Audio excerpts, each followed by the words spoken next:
Hello, everybody. It is Michael Brownstein here from the Food and Wine Life channel, and I'm here with the beautiful Eva Clay. And today, Eva is going to make Beef Bourguignon. Beef Bourguignon is everybody's favorite in my household. It's a great holiday dish. It doesn't take long to make, and it's a traditional French dish. Today, I made Beef Bourguignon. That is very simple, easy to follow directions, and it's not that complicated like everybody's trying to make it out to be. So I hope you'll enjoy this recipe. It comes out every time. It comes out delicious, smooth. The flavors, the texture, and it's a real crowd pleaser.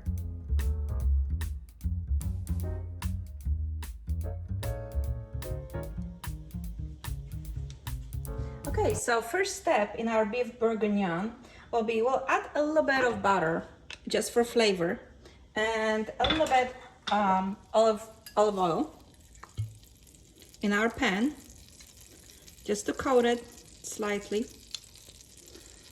Okay, and since our pan is pretty hot, we'll just melt the butter pretty quick. And then we'll add some bacon, roughly chopped bacon, that's about 6 ounces. And we'll brown it.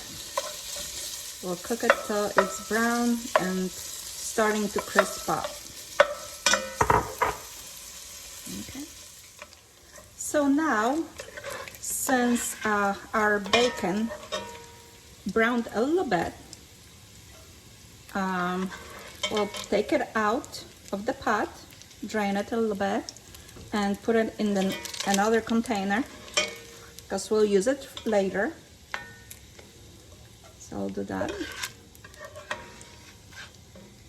Okay, a couple more pieces. Okay, let me do this. Yeah, if you're cooking on this gas stove, make sure you don't burn yourself. So okay, so now we're gonna add a little bit of beef at the time so it browns nicely and easily on each side. We don't want to overdo it, so a few pieces at the time.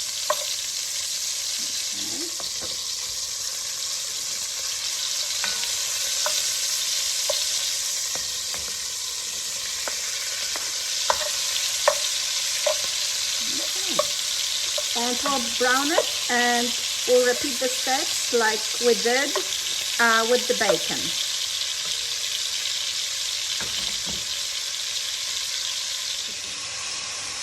We continue to brown the beef right now to a nice caramelized edges. So when the beef browns, then we'll add it to the pot where the bacon is.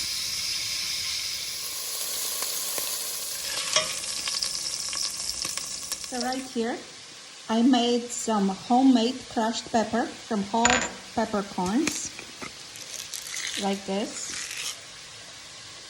And this is just way better. You can use a small food processor to grind your peppercorns, and it will add extra flavor to the whole dish. Okay, after we brown all the beef and we placed it to another pot,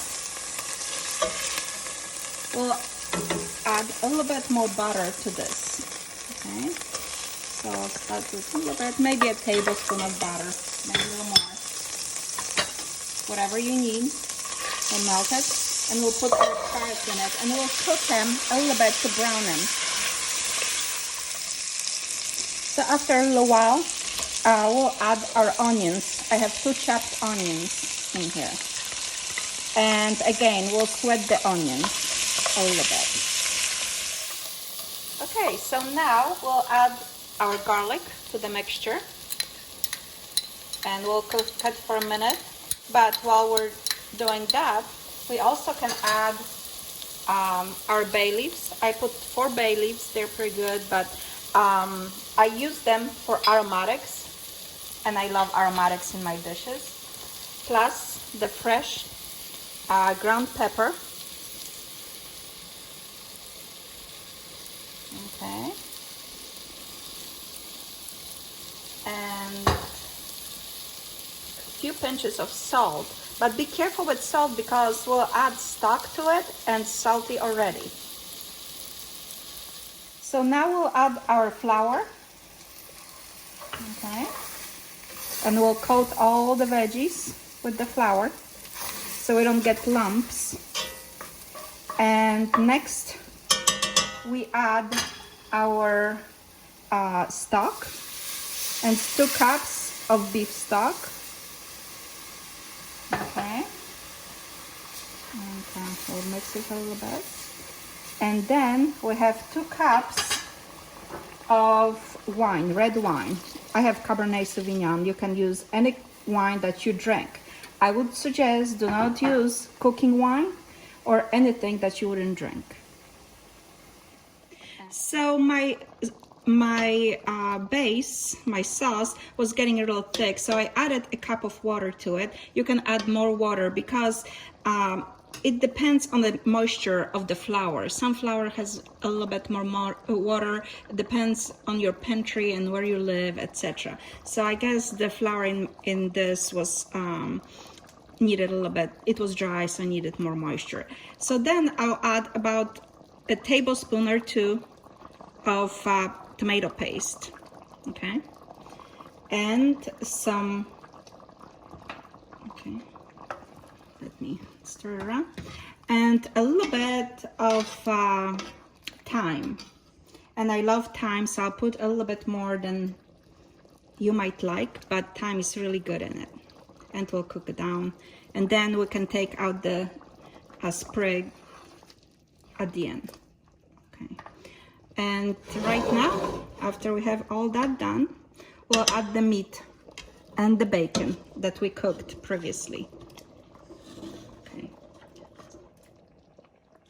So now we have our bacon and our beef all together with the sauce. We'll stir around so it coats easily with all our aromatics, salt and pepper. And we're getting ready to put it in the oven for about 3 to 4 hours. Okay, so it's ready to go into the oven.